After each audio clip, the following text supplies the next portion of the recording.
एक गांव में चार भाई गौतम, धीरज, अक्षत और चिराग एक साथ रहा करते थे। उनके साथ उनकी बूढ़ी माँ अनामिका भी रहती थी।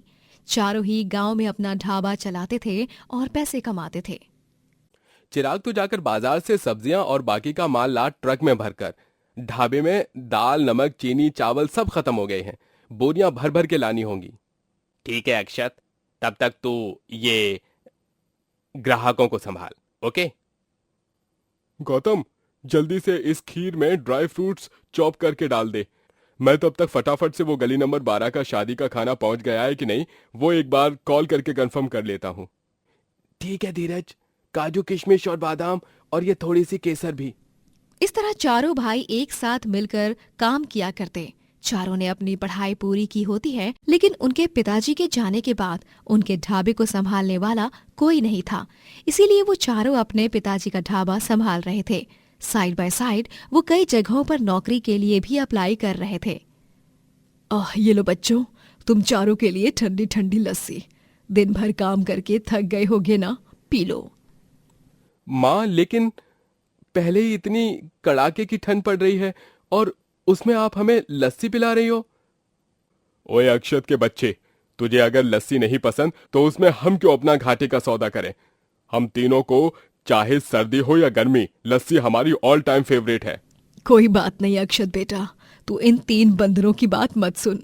तुझे सर्दियों में गाजर का हलवा पसंद है ना? मैंने गाजर का हलवा बनाया है, खाएगा? हाँ माँ, नेकी और पूछ पूछ। ठीक है बेटा, अभी लाती हूँ गरम करके। अनामिका गाजर का हलवा अवन में गरम करती है और उसे अक्षत को परोसती है, और इसी तरह पूरा परिवार हंसी खुशी से बातें करता है और फिर चारों भाई सो जाते हैं। चारों भाई अपने ढाबे को अच्छी तरह से संभाल रहे होते हैं। फिर कुछ महीनों बाद उन चारों की शादी हो जाती है। गौतम की शादी ईशानी से होती है, चिराग की शादी प्रीति से होती है, धीरज की शादी बुलबुल से होती है और अक्षत की शादी अंजलि से। चारों बहुएं घर में आते ही अपनी पहली रसोई की रस्म से सबका दिल खुश कर देती हैं। अरे वाह प्रीति, तुमने तो कढ़ाई पनीर बनाया है, एकदम लाजवाब है। क्यों माँ? हाँ हाँ प्रीति बहू, मुझे भी बहुत अच्छी लगी तुम्हारे हाथ की कढ़ाई पनीर। माँ जी, धीरज जी, मैंने जो मालपुआ बनाया है उसे भी चक्कर देखिए ना, कैसा बना है। बहुत अमेजिंग, मतलब मैं तो पागल हो जाऊंगा ये इतना सारा अच्छा खाना खाकर। ईशानी, तुम्हारे हाथ का बना सूजी का हलवा भी बहुत टेस्टी है, और तो और ये मसाला पापड़ भी। इस तरह का मसाला पापड़ मैंने कभी नहीं खाया। टू गुड यार। अंजलि, तुमने भी अपने खाने से मेरा और हम सबका दिल छू लिया आज। अनामिका अपनी चारों बहुओं को शगुन देती है और चारों ही उसके पैर छूकर आशीर्वाद लेती हैं। सदा सुहागन रहो तुम चारों ही। मैं और मेरे चारों बेटे बहुत खुशनसीब हैं कि हमारे घर में एक नहीं बल्कि चार चार माँ अन्नपूर्णा के रूप पधारे हैं। जुग जुग जियो बहुओं। थैंक यू माँ जी। कुछ दिन बाद चारों भाइयों को एक बहुत ही बड़ी फैक्ट्री में बड़े बड़े पोस्ट पर नौकरी मिल जाती है और वो चारों बहुत खुश हो जाते हैं। लेकिन एक चिंता रहती है। नई नौकरी मिलने की खुशी तो है, लेकिन साथ ही में एक और बड़ी चिंता यह है कि हम जब नौकरी पर जाएंगे तो ढाबे को संभालेगा कौन। हाँ माँ, वही एक चिंता वाली बात है। हम ढाबे को तो कभी बंद नहीं कर पाएंगे। वो सिर्फ हमारा ढाबा नहीं है, हमारे पापा के इमोशंस जुड़े हैं उस ढाबे से। एक अलग सा लगाव है उससे। तभी चारों बहुएं एक दूसरे की तरफ नजर घुमाती हैं और फिर कहती हैं, चिराग जी, हम चारों संभालेंगे ढाबे को। वैसे भी हम चारों दिन भर घर पर रहकर बोर ही होते हैं, तो बोर होने से अच्छा है कि कुछ काम ही कर लें। हाँ, और वैसे भी हम चारों के हाथ का खाना आप सब इतने चाव से खाते हैं, तो लोगों को भी हमारे हाथ का बना खाना अच्छा लगेगा। और आप लोग चिंता मत कीजिए, हम औरतें हैं, इसीलिए हमें कमजोर या कम दिमाग भी मत समझना। बिजनेस कैसे संभालते हैं, कैसे चलाते हैं, उन सब का नॉलेज है हमें। अब इसमें वेज नॉन वेज खाना कहाँ से आ गया बुलबुल बहू? वेज नॉन वेज नहीं माँ जी, नॉलेज। नॉलेज यानी ज्ञान। तो फिर क्या सोचा है आप चारों ने? आप चारों को हमें ढाबा सौंपना है या अब भी आप चारों कोई एतराज कर रहे हैं? चारों भाई आपस में बात करके फैसला लेते हैं और ढाबे को चारों बहुओं के हाथों में सौंप देते हैं। अब चारों भाई काम पर जाते हैं और चारों बहुएं ढाबा संभालती हैं और दिन भर बहुत सारे पैसे कमाती हैं, लेकिन वो चारों ही ढाबे से कमाए हुए पैसों को अपने पास रख लेती हैं। सबने अपने अपने हिस्से के पैसे रख लिए ना? हाँ, रख लिए हैं। ध्यान रहे, किसी को पता नहीं लगना चाहिए घर पर कि हमारी कमाई कितनी हो रही है और हम घर वालों को कितना काम बता रहे हैं, ताकि हम बाकी के पैसे छुपाकर अपने पास रख सके। हाँ गाइस, चलो चलो जल्दी से ढाबा शट डाउन करते हैं, वरना वो बुढ़िया चिल्लाने लग जाएगी और चिल्लाते चिल्लाते ढाबे तक पहुंच जाएगी हमारी छाती पर मूंग तलने। इस तरह चारों बहुएं पैसा छुपा छुपा कर रखा करती और घर जाकर कहती, अक्षत जी, आज तो बहुत ही कम कमाई हुई। शायद ठंड ज्यादा हो रही है ना, इसीलिए लोग ढाबे पर आना अवॉइड कर रहे हैं। अरे तो अंजलि भाभी, इसका तोड़ भी है ना हमारे पास। आप दिन रात हमारे ढाबे के सामने अलाव जलाया कीजिए और ज्यादा मत कीजिए, वरना धुएं से प्रदूषण होगा। हाँ अंजलि, ये बेस्ट आइडिया है। ट्रस्ट मी, इससे ग्राहक खाना खाते खाते अपने हाथ पांव बदन भी सेक पाएंगे अलाव में, और हमारे ढाबे का नुकसान भी नहीं होगा इतना। आइडिया तो अच्छा है देवर जी, लेकिन आप लोगों को क्या लगता है कि हमने ये वाला आइडिया भी नहीं आजमाया होगा? जी हाँ, हम रोज अलाव जलाते हैं, लेकिन उसके बावजूद भी ग्राहकों का आना जाना कम ही है। कोई लंबी लंबी कतारें नहीं लग रही हैं इस ढाबे पर। होगा बहुओं, होगा, धीरे धीरे ही सही। चारों बहुएं ढाबे के जरिए कमाती तो बहुत सारा पैसा है, लेकिन यूं ही रोजाना वो अपने ससुराल वालों को बेवकूफ बनाती रहती हैं कि ढाबे पर कमाई ज्यादा नहीं हो रही, और वो चारों आपस में अपने अपने हिस्से के पैसे बांट लेती और पतियों को बहुत कम पैसे देती। फिर दिन अचानक से चारों के पति घर पर उदास होकर लौटते हैं। क्या हुआ बच्चों, तुम सब इतने चिंताग्रस्त क्यों हो? कोई परेशानी वाली बात है क्या?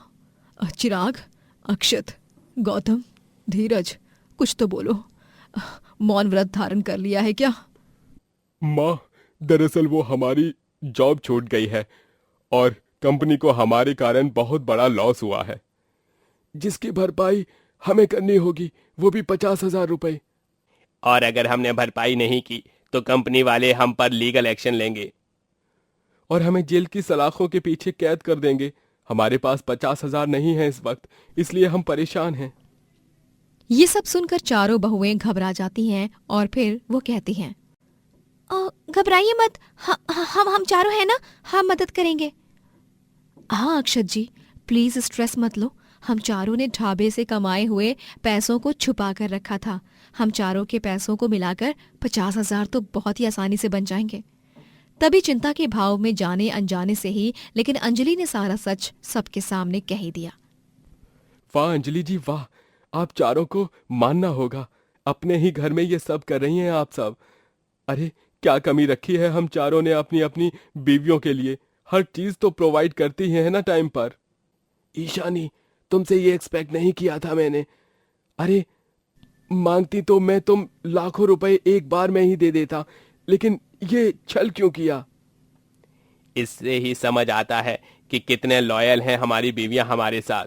क्यों प्रीति? बुलबुल, ये तुमने अच्छा नहीं किया। बहुओं, ये चारों भी नाटक कर रहे थे ताकि तुम चारों का सच सामने आ जाए।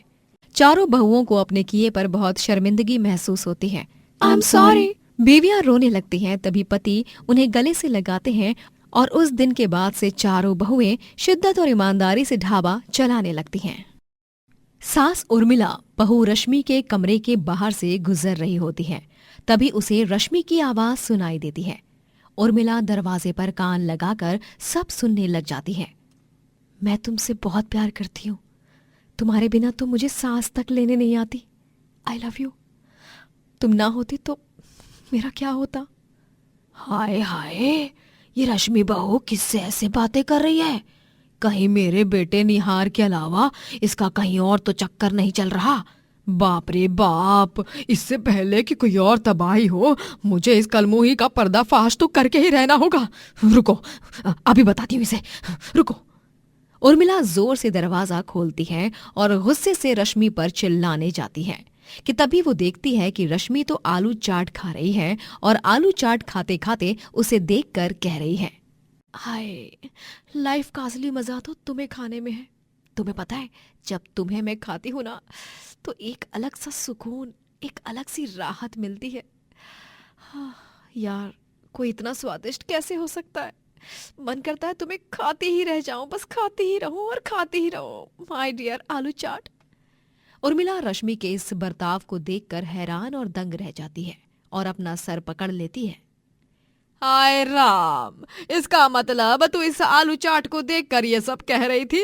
हाय हाय हाय हाय, मुझे तो हार्ट अटैक ही आने वाला था अभी, अगर कुछ और होता तो। ओफो मम्मी जी, इतनी जल्दी मत जाइए। भगवान करे आपकी लंबी उम्र हो और आपको किसी की भी नजर ना लगे। तू तू तू तू तू तू। वैसे मैं अभी आलू चाट खा रही हूँ, कोई भी काम हो तो कुछ देर बाद ऑर्डर दीजिएगा। फिलहाल मेरी पेट पूजा चल रही है। अरे ओ नास बेटी, कितना आलू चाट खाएगी रे?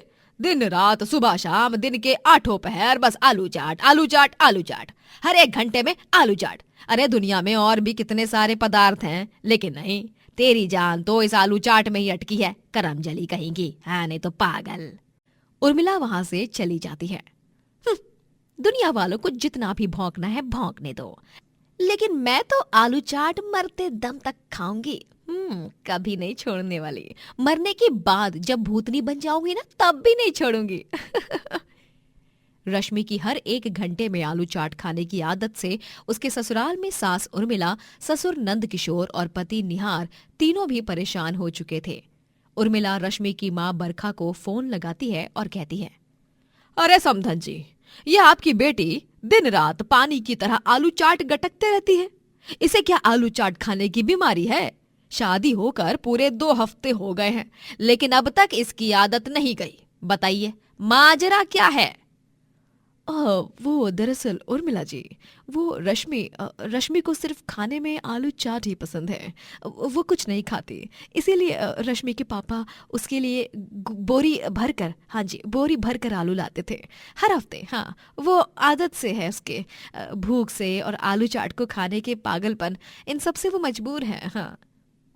वाह जी वाह, बहुत अच्छी आफत बांध दी है आपने हमारे गले।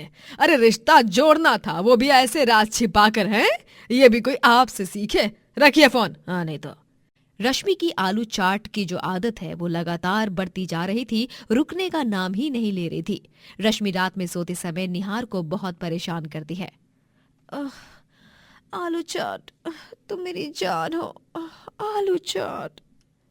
निहार को रश्मि बहुत ज्यादा परेशान करती है। दिन भर आलू चाट खाने की आदत की वजह से घर में रात का माहौल बहुत ज्यादा बदबूदार हो जाता है, बल्कि ऐसा एक बार नहीं, पूरी रात होता है।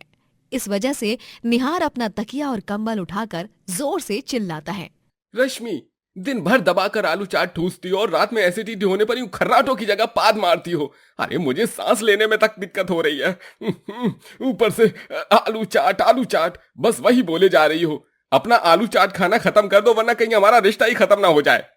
ओ हेलो, तुम्हें ये रिश्ता खत्म करना हो तो कर लो, तलाक लेना है तो ले लो, लेकिन मैं आलू चाट को तलाक कभी नहीं दूंगी। मैं उससे प्यार करती हूँ और हमेशा करती रहूंगी।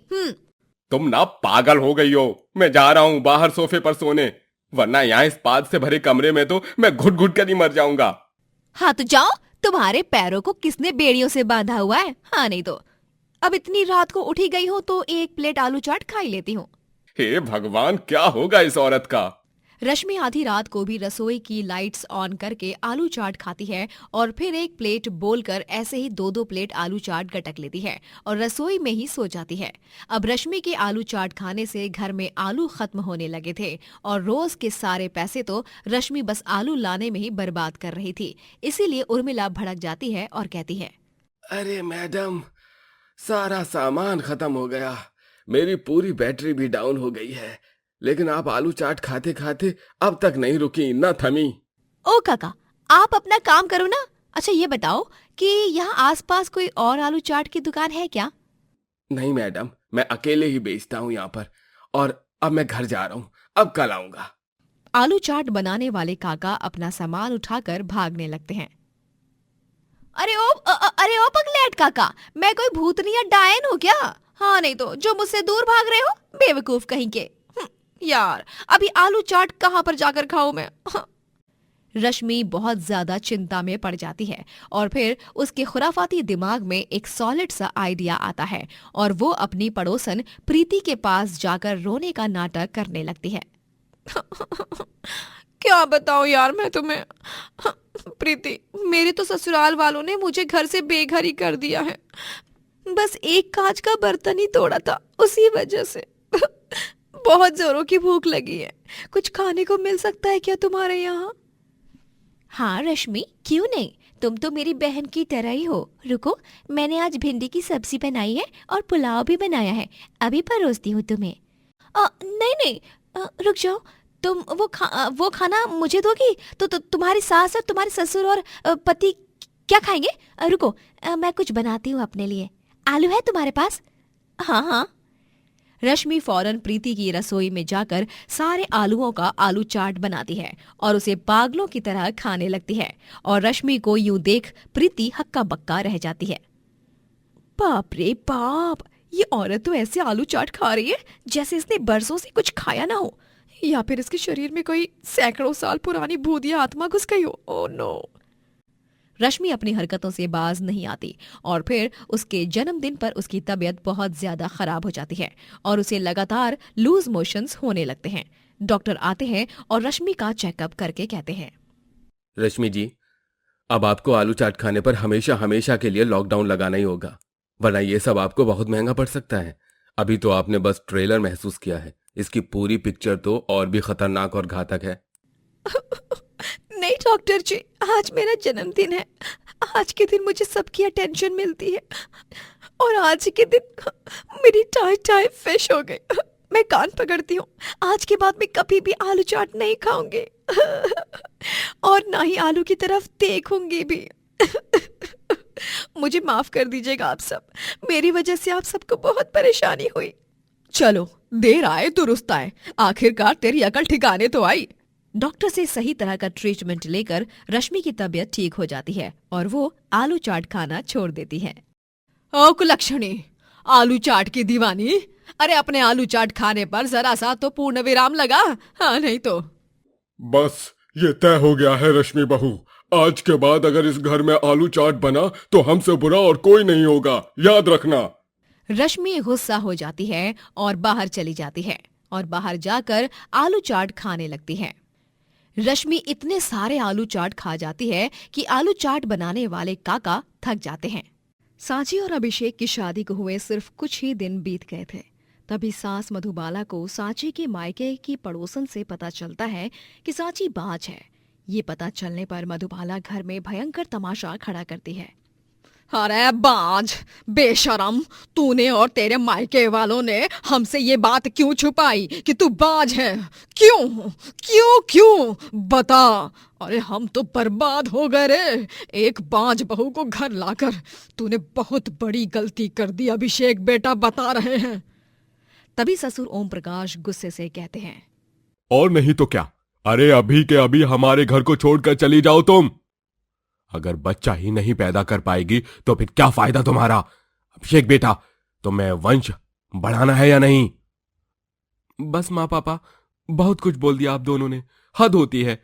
अरे आजकल और भी कितने सारे तरीके हैं जिससे हम संतान का सुख प्राप्त कर सकते हैं। सांची बांझ है इसका मतलब ये तो नहीं कि वो पनौती और अपशगुनी है। अरे अभिषेक बेटा, तू बात क्यों नहीं समझ रहा है? अरे ऐसा कौन सा काला जादू कर दिया है इस गरीब फटीचर बेवकूफ लड़की ने तुझ पर? अरे बेटा, तेरे लिए मैं इससे भी अच्छी लड़की लाऊंगी। हाँ माँ प्लीज बंद कीजिए आप अपनी बकवास, मैं सिर्फ सांची से ही प्यार करता हूँ। अभिषेक सांची का हाथ पकड़कर उसे कमरे में ले जाता है। सांची कमरे में बहुत रोती है। अभिषेक, मुझे माफ कर दो, मैंने तुमसे इतनी बड़ी बात छुपाई, लेकिन मैं क्या करती। आई एम सॉरी, मैं तुम्हें कभी संतान प्राप्ति का सुख नहीं दे पाऊंगी। मुझे अपने आप पर बहुत गुस्सा आता है। नहीं सांची, प्लीज ऐसा मत कहो। माता पिता का सुख प्राप्त करने के लिए खुद की संतान ही हो ये जरूरी नहीं, हम एडॉप्शन कर सकते हैं। और भी कई तरीके हैं। तुम प्लीज इस सब के लिए खुद को गुनहगार मत ठहराओ। सांची कृष्ण भगवान की बहुत बड़ी भक्त होती है। वो दिन के 8 पहर उनकी पूजा करती और बस हरे कृष्णा करते हुए दिन भर उन्हें याद करते हुए प्रार्थना करती रहती। कान्हा जी, मेरी कोख तो जीवन भर सूनी ही रहेगी। मैं कभी माँ बनने का सुख प्राप्त नहीं कर पाऊंगी, लेकिन मुझे भी माँ बनना है। कुछ तो ऐसा चमत्कार कर दीजिए ना, जिससे माँ जी और पापा जी भी दादा दादी बन जाएं। मैं उन्हें इस तरह दर्द में नहीं देख सकती। उनके गुस्से के पीछे कितना दर्द छुपा है, मैं अच्छी तरह जानती हूँ, समझती हूँ। मेरे दामन में भी खुशियां भर दो कान्हा जी। सांची जन्माष्टमी के पर्व पर कृष्ण भगवान को घी, दूध और जल से अभिषेक करती है और उनके पालने को झूला देती है। वो उनकी परम भक्त होती है। दिन रात दीप जलाकर उन्हें भोग प्रसाद चढ़ाती रहती और तरह तरह के कढ़ाई वाले कपड़े पहनाकर उन्हें सजाती। बोलो कृष्ण कन्हैया लाल जी की जय। कान्हा जी, मैं जानती हूँ आप हर पल मेरे साथ ही हो। आपकी भक्ति में इतनी शक्ति है कि हर मुश्किल से मुश्किल, नामुमकिन काम को आप मुमकिन कर दोगे। सांची कृष्ण भगवान की पूजा आराधना करती है। वहीं उसकी सास मधुबाला और ससुर ओम प्रकाश अभिषेक के लिए एक नई लड़की ढूंढ लेते हैं और वो दोनों प्लान बनाते हैं। दीपिका बहुत सुंदर लड़की है, हमारे अभिषेक की और उसकी जोड़ी बहुत जचेगी। हाँ मधुबाला जी, लेकिन हमने अभिषेक के लिए लड़की तो ढूंढ ली, लेकिन ये सांची नाम के कांटे को रास्ते से कैसे हटाएंगे हम? ओम प्रकाश जी, आप उसकी फिक्र मत करिए। सांची को मैं कुछ जड़ी बूटियां लाने के लिए कहूंगी, वो भी काली पहाड़ी के पीछे वाले जंगल में, जहां आज तक जो गया है ना, लौट के नहीं आ पाया है। तो फिर सांची के लौटने की तो कोई गुंजाइश ही नहीं। समझे कि नहीं मेरा प्लान? बढ़िया जी बढ़िया, आपने तो कमाल ही कर दिया। अब बस दीपिका और अभिषेक की शादी हो जाए, फिर हम दोनों दादा दादी बन जाएंगे। सांची एक बार उस जंगल में चली जाएगी तो कभी लौट नहीं पाएगी। इतिहास गवाह है, जब जब कोई उस जंगल में गया है वो उसी में फंसकर मर गया है। सुना है इस जंगल में बहुत सारे भयंकर जंगली जानवर भी हैं।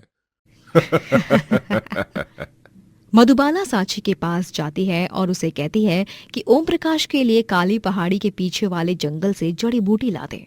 और बेचारी भोली भाली सांची मधुबाला की बात मान लेती है और जंगल में चली जाती है। हे कान्हा जी, मैं तो थक गई। पिछले 5 घंटों से चल रही हूँ, जड़ी बूटियां भी ले ली हैं, लेकिन इस जंगल से बाहर निकलने का रास्ता नजर ही नहीं आ रहा है। कान्हा जी, मदद कीजिए।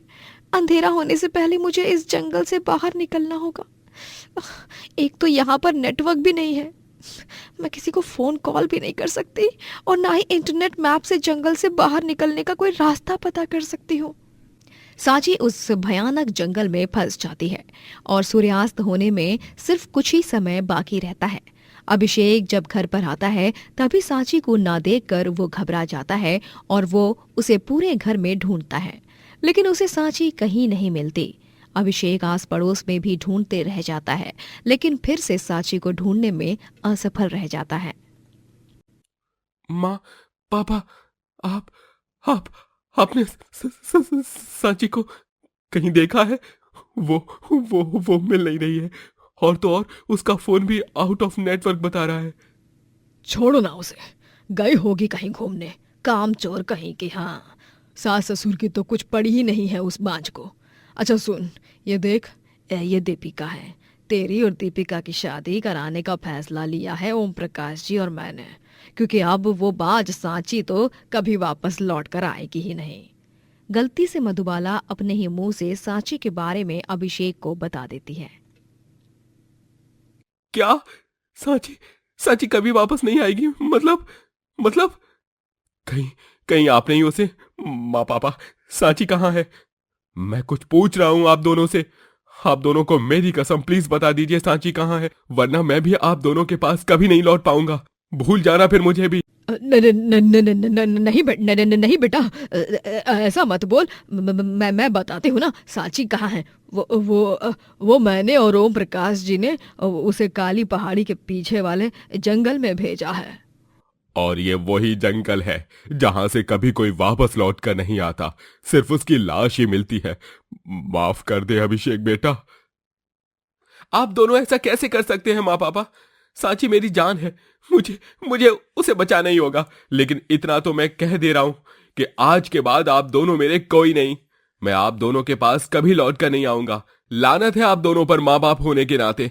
छी, इतनी घिनौनी हरकत करने से पहले आप दोनों ने एक बार भी नहीं सोचा कि मेरे दिल को कितनी ठेस पहुंचेगी। अभिषेक मधुबाला और ओम प्रकाश को छोड़कर काली पहाड़ी के पीछे वाले जंगल में जाता है और वो जोर जोर से सांची को पुकारते हुए आवाज लगाता है। सांची, सांची, कहाँ हो तुम? सांची। ये तो अभिषेक जी की आवाज है। Kanha ji, thank you thank you thank you. मुझे इस भूल भुलैया जैसे जंगल में अभिषेक मिल गया। अब मैं और वो, हम दोनों यहाँ से सही सलामत निकल जाएंगे। आवाजों की ध्वनि के अनुमान लगाते लगाते अभिषेक और सांची दोनों ही एक दूसरे को ढूंढ लेते हैं। सांची, अब हम दोनों को कोई अलग नहीं कर पाएगा। हाँ अभिषेक।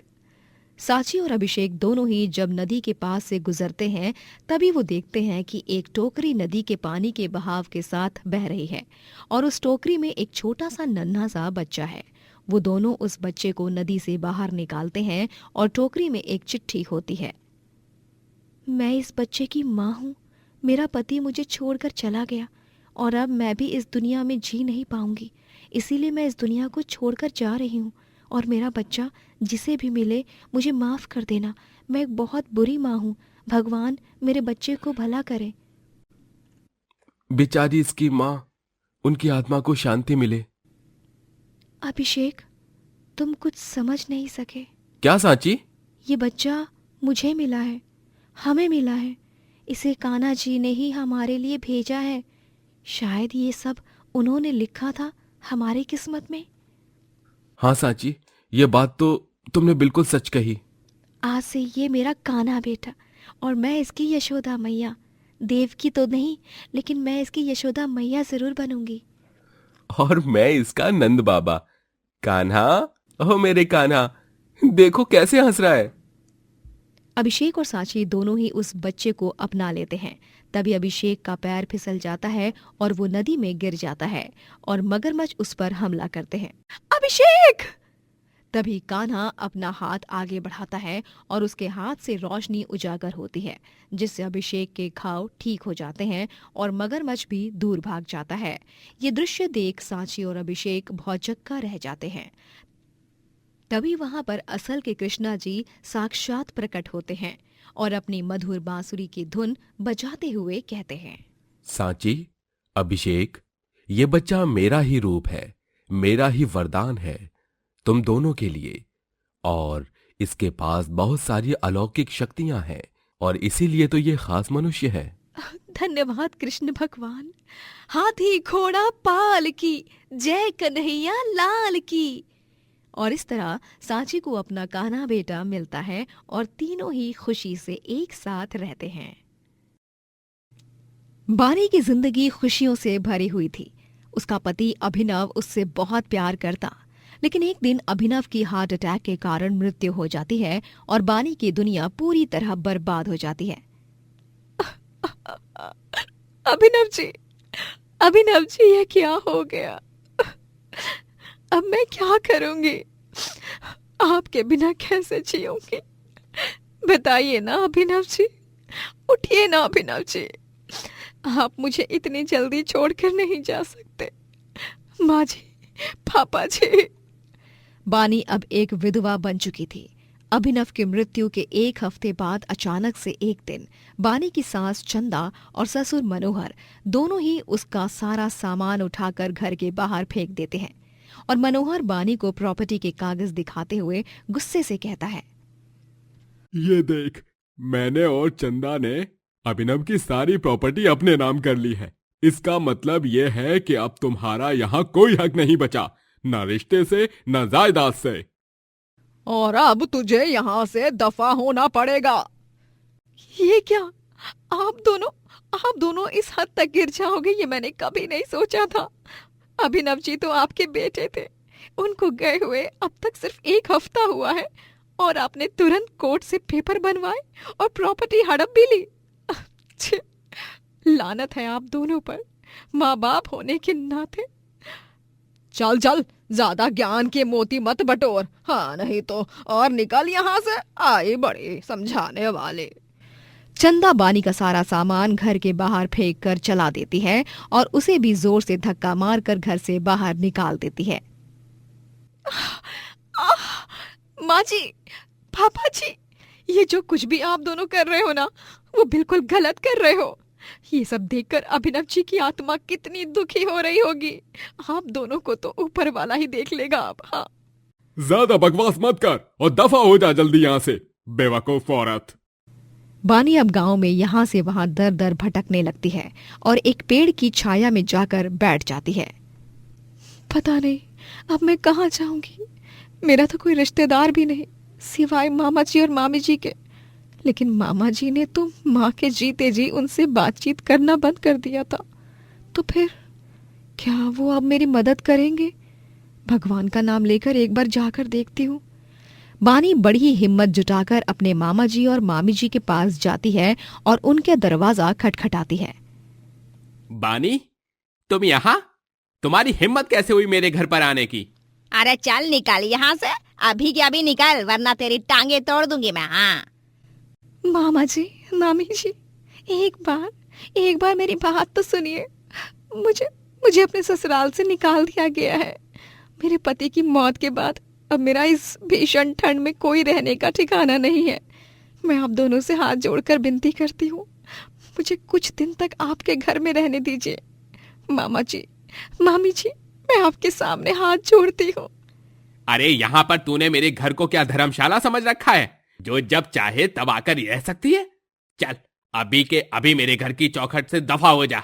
और खबरदार, अगर आइंदा से तूने फिर हमें अपनी मनहूस शक्ल दिखाई तो खाल उधेड़ के रख दूंगी तेरी मैं। हाँ। बेचारी बानी को उसके मामा जी और मामी जी भी सहारा नहीं देते। अब तो उसके पास किसी का भी सहारा नहीं था। वो कुछ जगहों पर जाकर नौकरी की तलाश तो करती है, लेकिन उसे नौकरी पर कोई नहीं रखता, क्योंकि वो कम पढ़ी लिखी थी। इसीलिए बानी को ना चाहते हुए भी कचरा बीनने का काम शुरू करना पड़ा। वो कचरे को बीनकर एक झोले में भरती है और फिर उसे कबाड़ी वाले को जाकर वजन के भाव में बेचती है। बानी बिटिया, तुम दिखने में तो काफी अच्छे घर की लगती हो, फिर ये कचरा क्यों बीनती हो बिटिया? कोई परेशानी है क्या? अगर तुम्हें पैसों की मदद चाहिए तो मैं तुम्हारी मदद कर सकता हूँ। आखिर तुम तो मेरी बेटी समान ही हो। नहीं काका, आपका बहुत बहुत धन्यवाद, लेकिन मैं अकेली ही अपना जीवन यापन कर सकती हूँ। मुझे मेरे कारण किसी को परेशानी नहीं देनी। बानी कचरा बीनकर जितना पैसा कमाती उसे जमा करके रखती और 5 रुपए का वड़ा पाव खाकर अपना पेट भरा करती और ठंड में पत्तियों को अपने ऊपर ओढ़कर सड़क पर सोया करती। जिंदगी में कभी सोचा नहीं था कि ये दिन भी देखना पड़ेगा। माँ जी, पापा जी, मामा जी, मामी जी, सबने मुझे धोखा दिया। अभिनव जी, आपके जाने के बाद मानो मेरी दुनिया ही उजड़ गई है। बुला लो मुझे भी अपने पास। मैं अब नहीं रह सकती ऐसे अकेले। तिल तिल करके तड़प तड़प कर नहीं जी सकती। बानी रोज रात बहुत रोती है। दिन गुजर जाते हैं और बड़ी ही मेहनत से बानी पैसे इकट्ठा कर लेती है और उन पैसों से वो अब एक किराए के मकान में रहने लगती है। और उस मकान का किराया कम था, जो कि बानी के लिए एक बहुत ही अच्छी बात थी। माता रानी, इस नए मकान में मैं अपने जीवन की नई शुरुआत करने जा रही हूँ।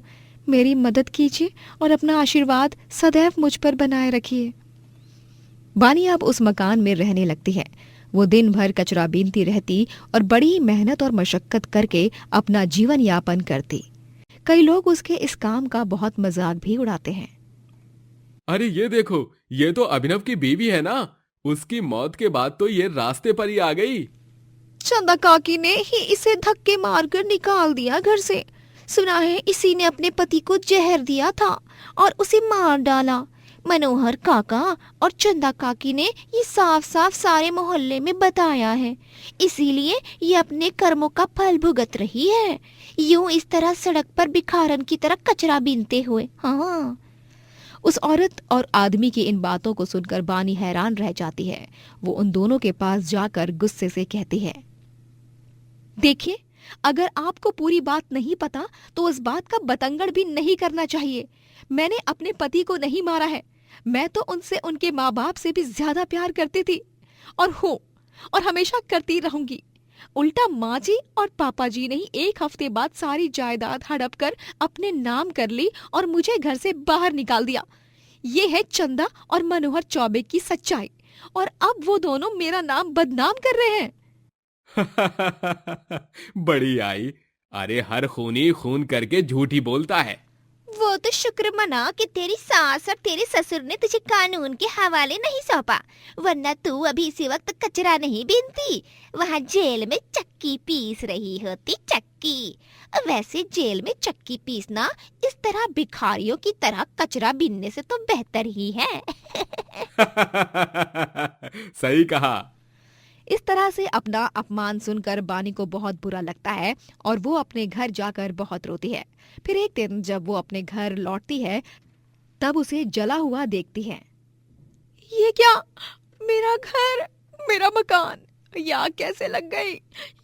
ये आग लगता है जंगल से फैली है। नहीं, इतनी मुश्किल से मैंने पैसे जुटाए थे और रहने के लिए एक छत किराए पर ली थी, वो भी तबाह हो गई। बानी पूरी तरह टूट जाती है और अब तो उसका कोई भी रहने का ठिकाना नहीं था। वो गांव में फिर से दर दर भटकने लगती है और प्यास लगने पर जब वो एक कुएं से पानी लेने जाती है तभी वो एक गाय को कुएं में फंसा हुआ देखकर चौंक जाती है। अरे नहीं, ये बेचारी गाय, ये तो बुरी तरह इस कुएं में गिरकर फंस गई है। मुझे इसे जल्द से जल्द बाहर निकालना होगा। बानी तुरंत एक मुलायम रस्सी लाती है और उससे गाय को कुएं से बाहर खींच निकालती है और इस बात पर ध्यान देती है कि कहीं गाय को बाहर निकलते वक्त कोई चोट ना आए। वो सुरक्षित रूप से गाय को बाहर निकाल लेती है। तभी अचानक से वो गाय एक जादूगरनी में बदल जाती है और ये दृश्य देख बानी चकित हो जाती है। गाय, एक जादूगरनी, ये सब कैसे? शुक्रिया बानी, तुमने मुझे इस कुएं से बाहर निकालकर मेरी बहुत मदद की। एक दुष्ट जादूगर ने मुझसे बदला लेने के लिए मेरी शक्तियों को अपने वश में करके मुझे कमजोर बना दिया था और मुझे एक गाय बनाकर इस कुएं में ढकेल दिया। मैं तुम्हारी स्थिति जानती हूँ बानी। मैंने अपने जादू से तुम्हारी पीड़ा को भांप लिया है और मैं तुम्हारी मदद करना चाहती हूँ। लेकिन जादूगरनी जी, आप मेरी मदद कैसे कर पाओगी? जादूगरनी जादुई शक्तियों से एक हॉट एयर बलून को वहां प्रकट करती है जिसमें सवार होकर दोनों ही चांद पर पहुंचते हैं। अब चांद ही है तुम्हारा घर, अब यही है तुम्हारा बसेरा बानी। ये लो, ये जादुई छड़ी, इसकी मदद से तुम यहाँ आसानी से रह पाओगी। धन्यवाद जादूगरनी जी, आपका लाख लाख धन्यवाद। मैं सदैव आपकी एहसानमंद रहूंगी। और इस तरह एक गरीब कचरे वाली चांद पर जाती है और वहीं अपनी जिंदगी खुशहाल तरीके से व्यतीत करती है।